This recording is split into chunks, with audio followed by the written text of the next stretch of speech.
George Orwell's 1984 in 2025. How accurate were his predictions? Written by Revolver Ocelot Medium. Chapter number 1, Introduction, Orwell's Vision and Our Reality. 1.1, The Timeless Relevance of 1984. When George Orwell published 1984 in 1949, the world was recovering from World War II and the Cold War was just beginning. His novel painted a grim vision of a totalitarian future where the government controlled every aspect of life through mass surveillance, propaganda, and psychological manipulation. It was a warning, not a prediction. Yet in 2025, many aspects of 1984 feel eerily familiar. Orwell introduced concepts such as Big Brother, thought crime, and newspeak, which have since become part of modern discussions about government control and societal manipulation. But how much of his dystopian vision has truly come to life? Have we in some ways surpassed his expectations? 1.2, Why Orwell's predictions still matter in 2025. Orwell's warnings weren't just about government oppression, they were about the erosion of truth, privacy, and freedom.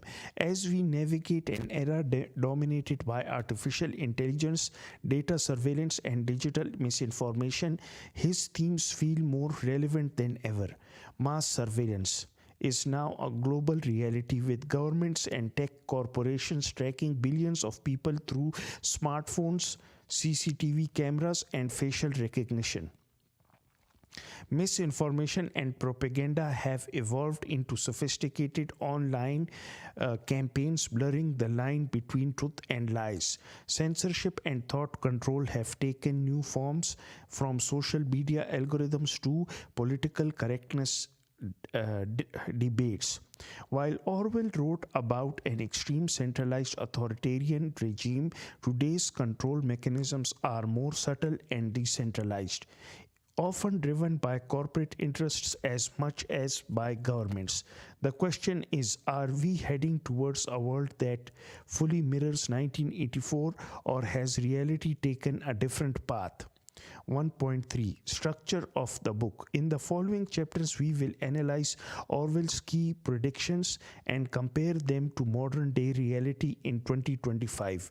We will explore surveillance and digital privacy in an age of AI and data tracking, the role of misinformation, propaganda, and language manipulation in shaping public perception, the power structure in modern societies, from government overreach to corporate influence, the role of resistance and hope, and whether we can prevent 1984 from becoming our reality. As we proceed, we'll assess where Orwell's vision was accurate, exaggerated, or completely missed the mark. In the end, this book aims to answer one central question: is Orwell's 1984 our present or our future? Chapter number 2, Big Brother is Watching, the State of Surveillance. 2.1, Orwell's Vision of Surveillance. In 1984, the party exercises total control over its citizens through an all-seeing authority known as Big Brother. Telescreens, hidden microphones, and informants ensure that no one has privacy, not even in their own homes. Every action, word, and even thought is subject to scrutiny. Orwell's message was clear: surveillance is not just about watching people, it's about controlling them. But in 2025, we don't need telescreens in every room. We carry our surveillance devices willingly: smartphones, smart TVs, security cameras, and AI-powered assistants constantly collect data about us. The modern world has embraced convenience at the cost of privacy, raising the question: has Big Brother already won? 2.2, Government surveillance in 2025. Governments across the world now use mass surveillance technologies for security policing, and intelligence gathering. Some of the key surveillance tools include facial recognition systems. Countries like China, the US, and the UK use AI driven facial recognition to track individuals in public spaces. CCTV networks, cities are blanketed with high definition security cameras, many of which are connected to AI systems that can track behavior and predict threats.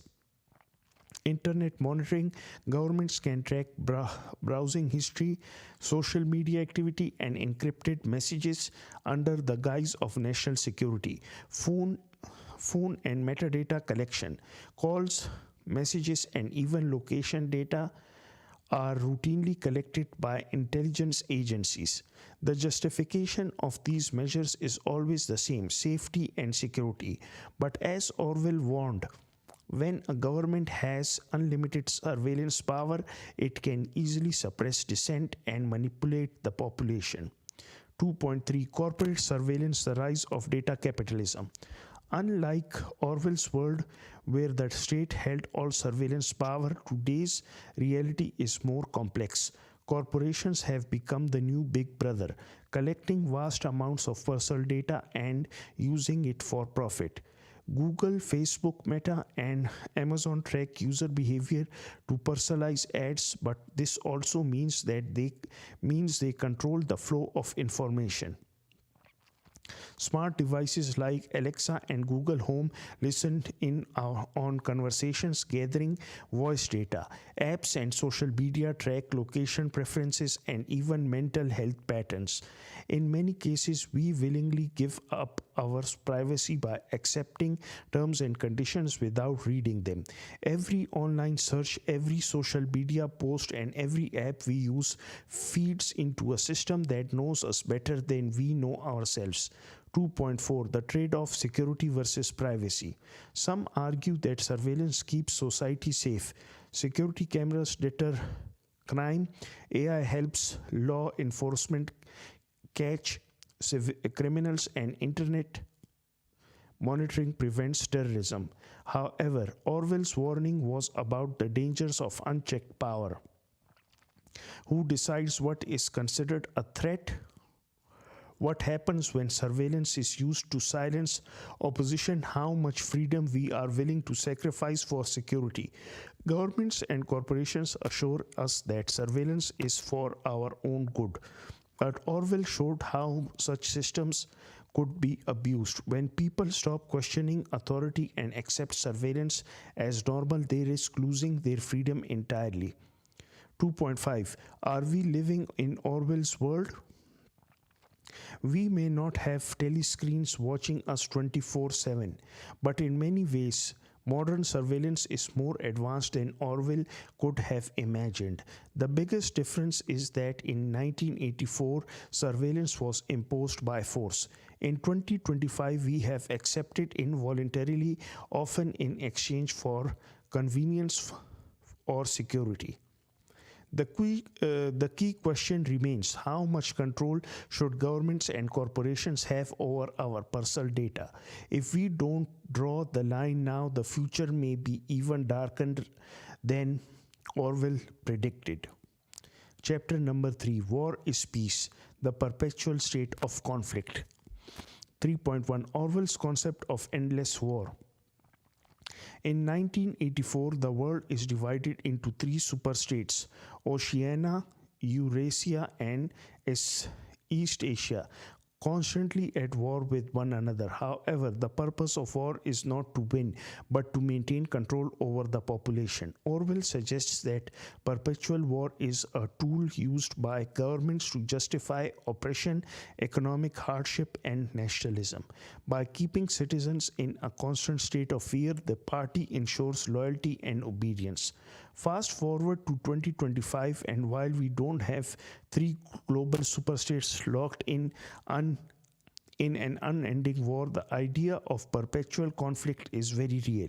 Governments still use war, whether physical, economic, or ideological, to control narratives, justify surveillance, and maintain power.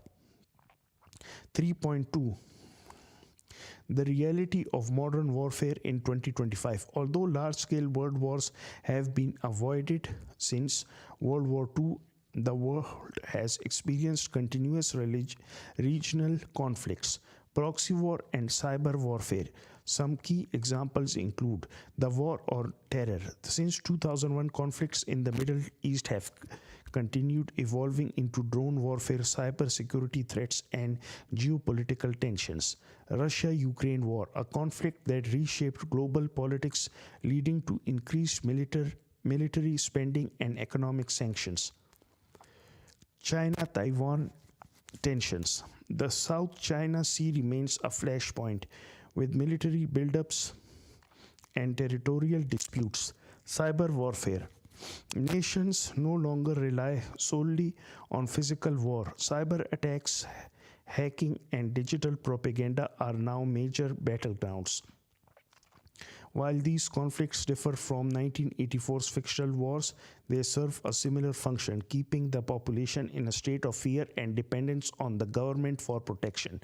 3.3 The role of propaganda in perpetual war.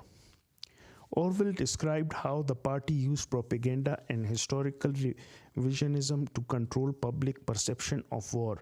The government could change enemies overnight and the people would immediately believe it. In 2025, we see similar tactics through media manipulation and misinformation.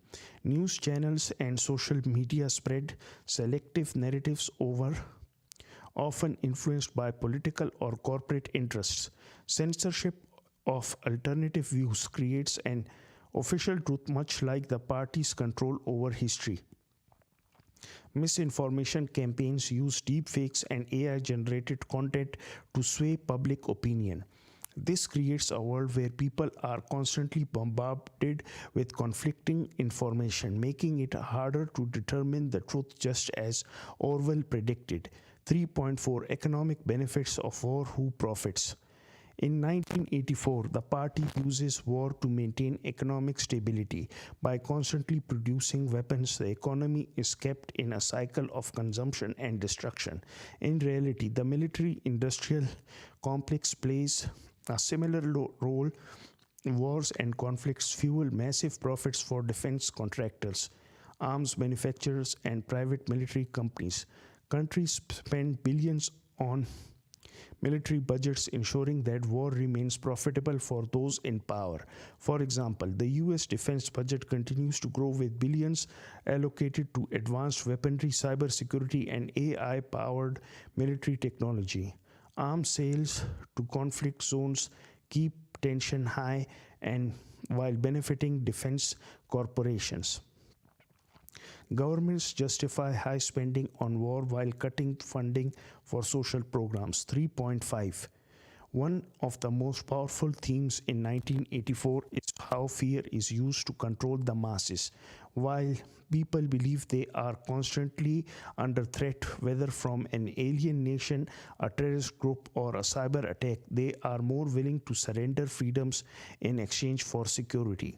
In today's world, fear-based narratives are used to justify increased surveillance. We need to watch everyone to prevent terrorist attacks. Censorship. Certain opinions must be suppressed to prevent misinformation. Militarization of police forces. We need stronger enforcement to maintain order. Orwell understood that when people live in fear, they are easier to manipulate. Governments, media, and corporations all benefit from a population that believes it is under constant threat. 3.6 We are living in a state of perpetual war. While the wars in 1984 were fictional, our modern world mirrors many of Orwell's ideas. Conflict has evolved from physical battles to economic sanctions, cyber attacks, and information warfare, but the result is the same. The public remains divided and distracted while those in power maintain control. Enemies can change overnight, just as in Orwell's novel. The economy thrives on war, ensuring conflicts never fully end. The question remains, are we in a state of peace, or is war simply a permanent part of our world? Chapter number 4. Doublethink and Newspeak, the war on truth. 4.1 Orwell's vision of truth manipulation. In 1984, Orwell introduced two powerful concepts: doublethink and newspeak. Doublethink is the ability to hold two contradictory beliefs at the same time and accept both as true. It allows the party to rewrite history and manipulate reality without question. Newspeak is a controlled language designed to limit free thought by reducing the number of words available for expression. Both of these concepts serve one purpose: to control reality itself. If the government can dictate that what is true and eliminate the words needed to question it, then people lose the ability to think critically.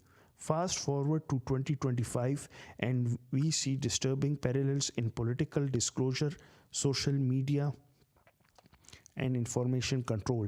The war on truth is no longer fought with censorship alone.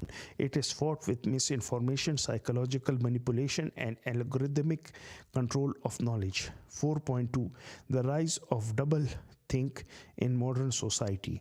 Orwell described doublethink as the ultimate tool of psychological control. It allows contradictions to exist without people recognizing them as contradictions.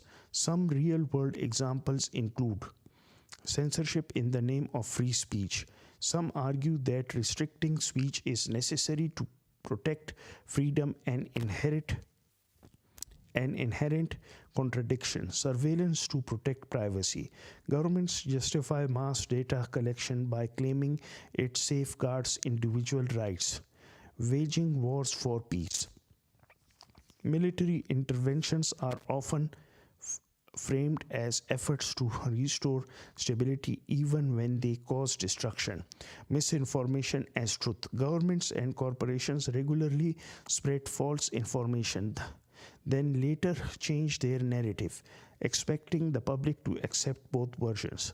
The digital age has amplified doublethink as news cycles change rapidly, making it difficult for people to remember or verify past statements. When conflicting information is normalized, the concept of absolute truth becomes meaningless, just as Orwell's predicted. 4.2 Namespeak and the decline of critical thinking. In 1984, Namespeak is a simplified version of English designed to eliminate words that encourage rebellion or independent thought. By reducing vocabulary, the party ensures that certain ideas become unthinkable because there are no words to express them. Modern parallels to newspeak include political correctness and controlled language. While reducing harmful speech is important, extreme control over words can lead to self-censorship where people fear expressing controversial opinions. Social media algorithms shaping language. Platforms like Twitter, TikTok, and Instagram encourage simplified reactionary language rather than nuanced discussions. Corporate and government euphemisms. Terms like collateral damage for civilian deaths in war or alternative facts for falsehood manipulate how people perceive reality. The end result: a population that speaks in slogans and catchphrases rather than engaging in complex discussions. Orwell feared that if language is controlled, thought itself is controlled, and in many ways we see this happening today. 4.4 The role of media and technology in the war on truth. Unlike in 1984, where the party directly controls all information, modern truth control is decentralized. Instead of a single government entity rewriting history, social media, news outlets, and AI algorithms shape what we believe. Some key ways truth is manipulated today: AI-driven misinformation, deepfake videos, and AI-generated news articles make it harder to distinguish fact from fiction. Selective censorship. Social media platforms decide what content is acceptable, often based on political or corporate interests. Historical revisionism. Events are rewritten or reinterpreted based on current ideological trends. Shortened attention spans.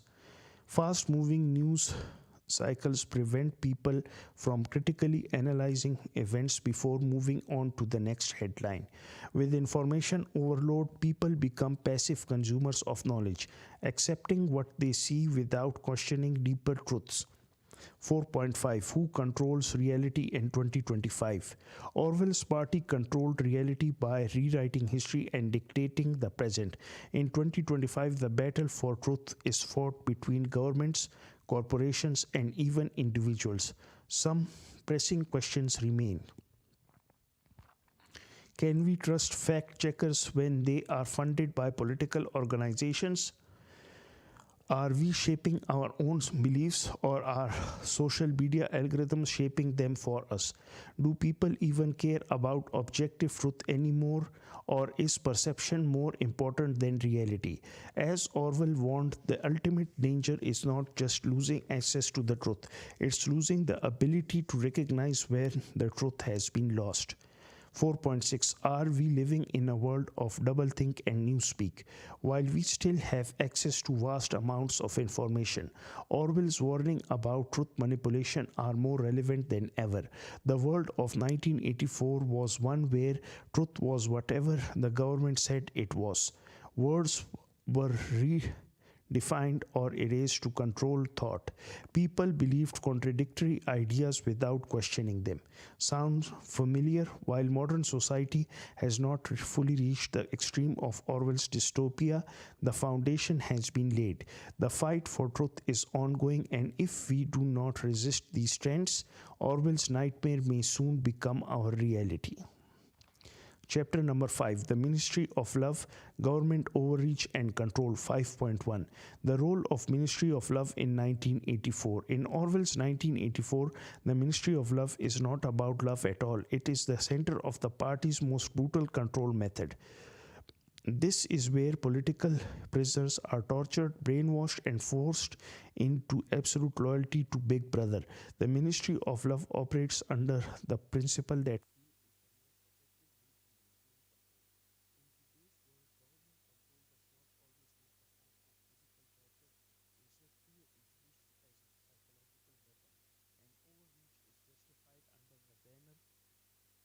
of protecting the public, whether thought through mass surveillance, strict laws, or the silencing of dissent. Many governments have adopted Orwellian tactics, often with public approval. 5.2 The use of fear to justify government power.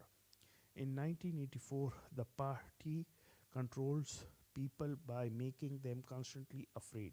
Fear of war, fear of punishment, and fear of betraying Big Brother keep citizens obedient. In 2025, governments across the world use similar strategies to expand their power.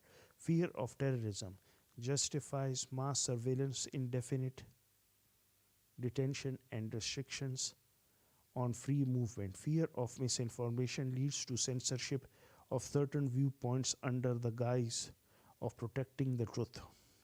Fear of pandemics or crisis gives government emergency powers that sometimes remain in place long after the crisis ends.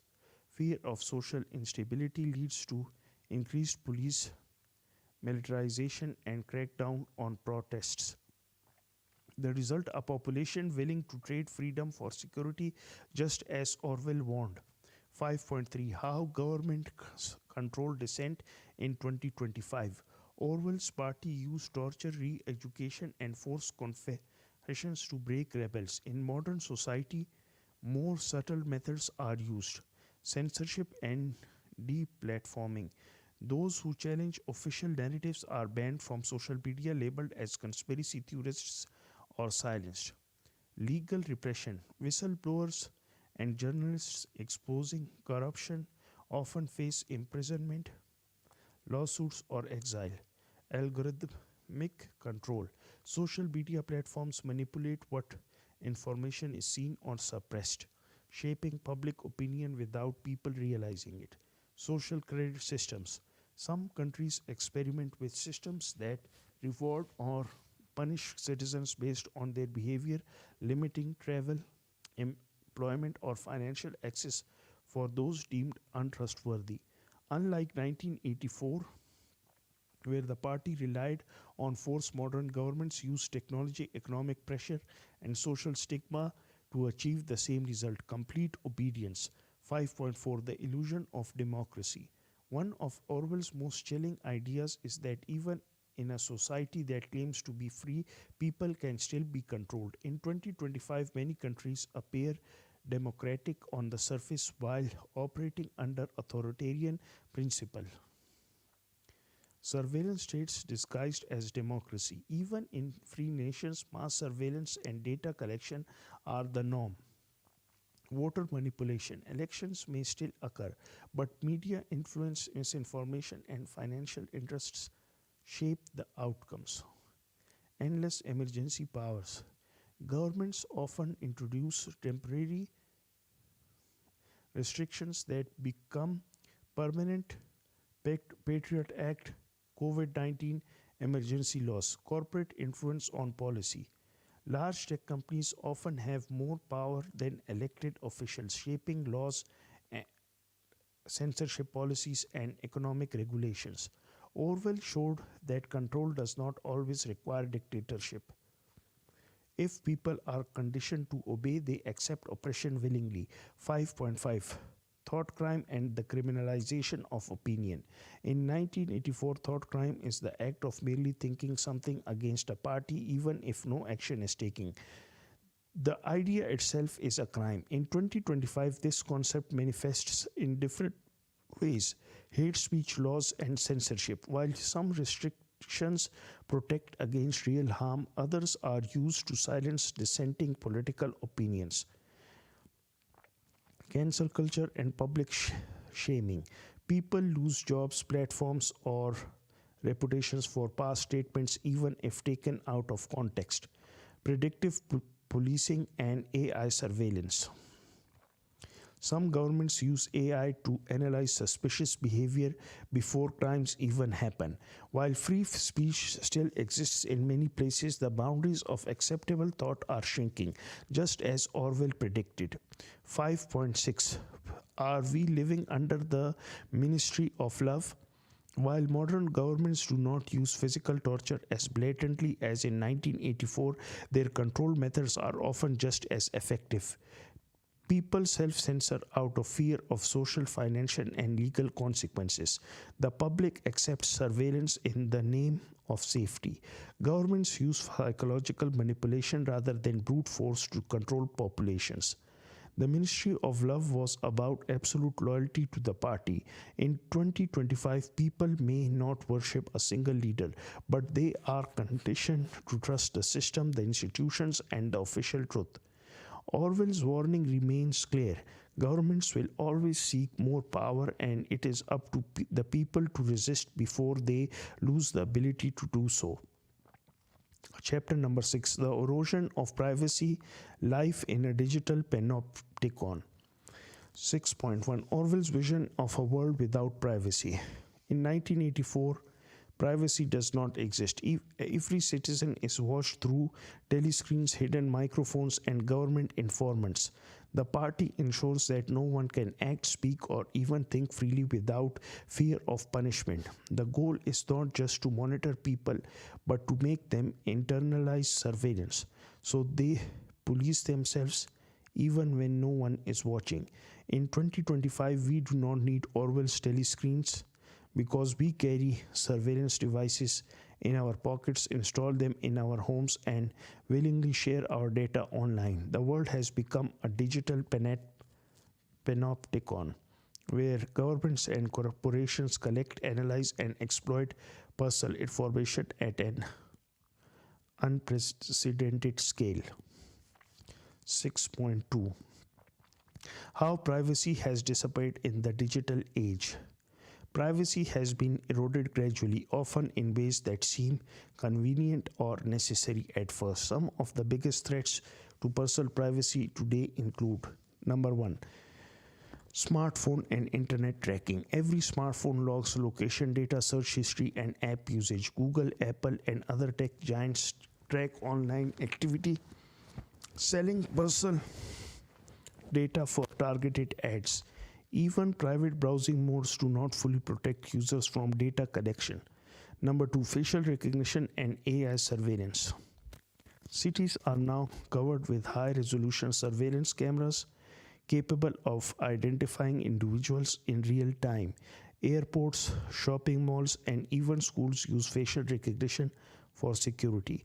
Some countries, such as China, integrate this technology into social credit systems, affecting citizens' daily lives. 3. Smart devices that are always listening. Amazon, Alexa, Google Home, and Siri process voice commands but have been caught recording private conversations. Smart TVs and home security cameras can be hacked or accessed by corporations and law enforcement. Even cars and appliances now collect user data without clear transparency. Number 4. Government and corporate data collection. Governments store personal data under the pretext of national security. Social media platforms monitor conversations, political views, and mental health patterns. AI powered algorithms analyze behavior to predict future actions, sometimes before they even happen. These technologies were introduced for security, convenience, and efficiency, but they have gradually normalized mass surveillance. The public has been conditioned to accept it, just as Orwell feared. 6.3. The illusion of choice. Are we giving up privacy willingly? Many people argue if you have nothing to hide, you have nothing to fear. But Orwell's warning was not about criminals hiding secrets. It was about governments and corporations having unchecked access to personal lives. Modern society has adopted the illusion of choice, where people agree to being monitored because they want access to free apps, social media, or cloud storage. They accept vague terms and conditions without reading them. They assume that surveillance is unavoidable. In 1984, surveillance was imposed through force. In 2025, people have been conditioned to accept it voluntarily. 6.4. The digital footprint. How our data controls us. Every action we take online contributes to our digital identity, which can be used against us in several ways. Employers check social media before hiring, leading to job loss over past opinions or mistakes. Banks and insurers use AI driven risk analysis to determine creditworthiness. Law enforcement uses predictive policing, sometimes arresting people based on data patterns rather than actual crimes.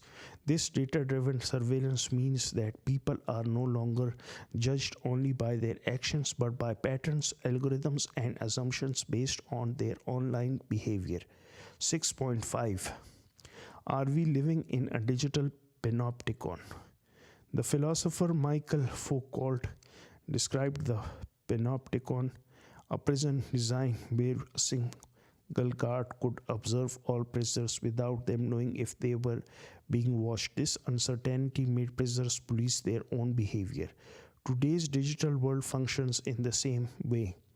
People assume they are being watched by the government, employers, or social media platforms. They censor themselves out of fear, avoiding controversial topics, limiting political speech, or self-filtering online activity. They accept surveillance as normal, just as Orwell predicted. The reality is we do not need screens. We have smartphones, social media, and AI-driven data collection that achieve the same result. 6.6. Can privacy be saved? Orwell's 1984 ends with a complete submission to surveillance and control, but in 2025, privacy is not yet entirely lost. Some steps people can take include using encrypted messaging apps like Signal or Proton Mail, limiting data sharing on social media, and using VPNs, advocating for digital rights and legal protections against surveillance, supporting decentralized and privacy-focused technologies. However, as governments and corporations continue expanding surveillance, the real question is, will people care enough to resist, or will they accept total surveillance as the new normal? Chapter 7. The Proles and the Party. social stratification and control. 7.1 Orwell's vision of class divide. In 1984, society is divided into three groups: the inner party, the ruling elite, about 2% of the population; the outer party, the middle class, who are heavily monitored and controlled; the proles, number 3, the working class, making up 85% of the population, largely ignored by the government. Orwell portrays a world where the elite hold absolute power, the middle class is repressed, and the lower class is kept distracted and powerless. The party understands that as long as the proles remain uneducated and entertained, they will never rebel. In 2025, society may not be as rigidly structured as in 1984, but economic inequality, media distraction, and political manipulation have created a similar class divide. The ruling class controls wealth, information, and political influence, while the masses are kept busy with entertainment, consumerism, and daily struggles for survival. 7.2 The new elite who controls the world in 2025. While 1984 depicted a government controlled dystopia, today's world is shaped by a combination of government and corporate power. The modern inner party consists of tech billionaires and corporate leaders who control global industries, political elites and policymakers who shape laws to benefit the wealthy, media moguls, and social media executives who influence public perception. These elites do not rule through brute force like Orwell's party. Instead, they use economic leverage, information control, and political influence to maintain their status. 7.3 The outer party, the struggling middle class. In 1984, the outer party consists of educated workers who live under constant surveillance, fearing the thought police. Today's equivalent is the middle class who work long hours but struggle with financial insecurity, are burdened with student loans, mortgages, and rising costs of living, are highly monitored as their data is collected through social media, online activity, and workplace surveillance. This class is often the most politically active, but because they are distracted by financial pressures and bureaucratic complexity, they have little power to challenge the system. 7.4 The proles, distracted and disempowered. Orwell's proles are the majority of the population, but they are not seen as a threat because they are kept entertained and disengaged from political life. The party does not bother watching them closely as long as they remain focused on cheap entertainment, movies, sports, and gossips. Alcohol and drugs, trivial conflicts, petty rivalries, celebrity drama, and manufactured outrage. In 2025, modern distractions include reality TV, social media, and viral trends that keep people focused on entertainment instead of real issues. Endless online debates on social issues that create division but rarely lead to real change. A culture of consumerism where people are encouraged to buy new products instead of questioning the system. Just like in 1984, the proles have the potential to rise up, but as long as they remain entertained and uninformed, they will never threaten the status quo. 7.5 Can the proles wake up? Orwell suggested that if change were to come, it would come from the proles. The same is true in today's world, but the system is designed to keep them divided, distracted, and dependent. Some potential ways the masses could regain power include demanding better wages and economic policies to reduce inequality, resisting media manipulation, and seeking independent sources of information, focusing on unity instead of artificial divisions. However, as long as people believe they are powerless or are too distracted to care, the ruling class will remain in control. 7.6 Are we living in Orwell's social hierarchy?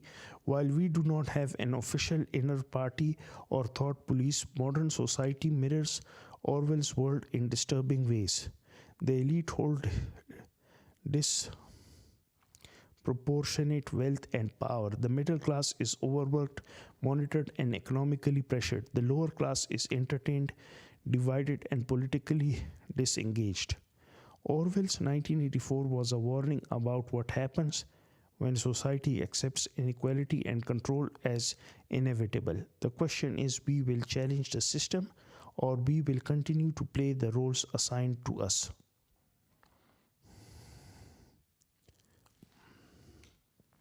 Chapter number 8: Resistance and Hope: Lessons from Orwell's Dystopia. 8.1 Orwell's Warning and the Struggle Against Oppression. In 1984, resistance seems impossible. The party's control is absolute, and those who rebel, like Winston and Julia, are ultimately broken, reprogrammed, and forced to love Big Brother. Orwell's novel is a warning, not just about dictatorship, but about how easily people can be conditioned to accept oppression. But 1984 is not just a story of despair, it is also a lesson in how power operates and how it can be challenged. While modern society has not fully reached Orwellian levels of control, we see clear warning signs: mass surveillance, censorship, truth manipulation, and economic inequality. The question is, can we resist before it's too late? 8.2 How resistance is suppressed in 2025. Governments and corporations use different strategies to prevent rebellion, not by force alone, but by shaping the way people think and act. Divide and conquer. People are encouraged to fight among themselves, political, racial, and ideological divisions preventing them from uniting against those in power. Distraction and entertainment. The constant flood of media, social media trends, and consumer culture keeps people focused on trivial matters instead of real issues. Economic pressure. People are kept too busy working, paying off debt, or struggling to survive to focus on larger social and political problems. Demonizing dissent. Whistleblowers, activists, and independent journalists are often labeled as dangerous conspiratorial, or even criminal. In all, fear, torture, and indoctrination to suppress resistance. In 2025, the tools are different, but the goal is the same: prevent people from thinking critically and acting against the system. 8.3 The role of technology. For control or freedom. One major difference between 1984 and today's world is technology. While Orwell imagined technology as purely a tool for oppression, modern technology can be used both for control and for resistance. Ways technology is used for control: AI-driven surveillance and censorship, algorithmic control of information limiting what people see online, digital tracking and data collection, allowing governments and corporations to monitor behavior. Ways technology can be used for resistance: encrypted messaging, signal, proton mail to communicate privately, decentralized platforms that resist corporate censorship, whistleblower leaks, and independent journalism exposing corruption.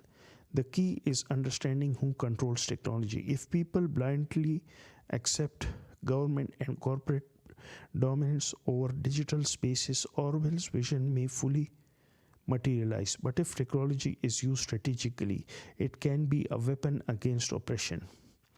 8.4 What can individuals do to resist? While 1984 paints a bleak picture, real-world resistance is possible.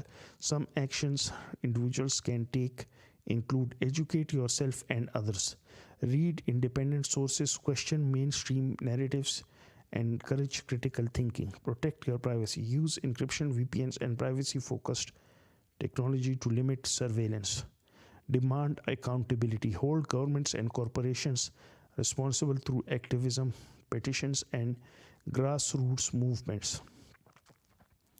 Resist division, avoid getting caught up in manufactured outrage and artificial divisions, focus on unity against real threats to freedom. Support alternative platforms. Big tech profits from controlling information. Using decentralized and open source alternatives weakens their control. Resistance is not just about big revolutions, it starts with small acts of defiance, awareness, and refusal to comply with oppressive systems. 8.5. Can we prevent Orwell's 1984 from becoming reality? The good news is that we are not yet in full Orwellian dystopia. However, the patterns Orwell described are already forming, and without resistance, his nightmare could become reality. The future will be determined by whether people accept surveillance, censorship, and control as necessary or fight for digital and personal freedom, continue blindly consuming corporate and government narratives, or seek independent truth, choose fear and obedience, or demand accountability and transparency. Orwell's warning remains clear. If people do not resist oppression early, they may lose the ability to resist at all. The time to act is now, before 1984 stops being a cautionary tale and becomes a prophecy fulfilled.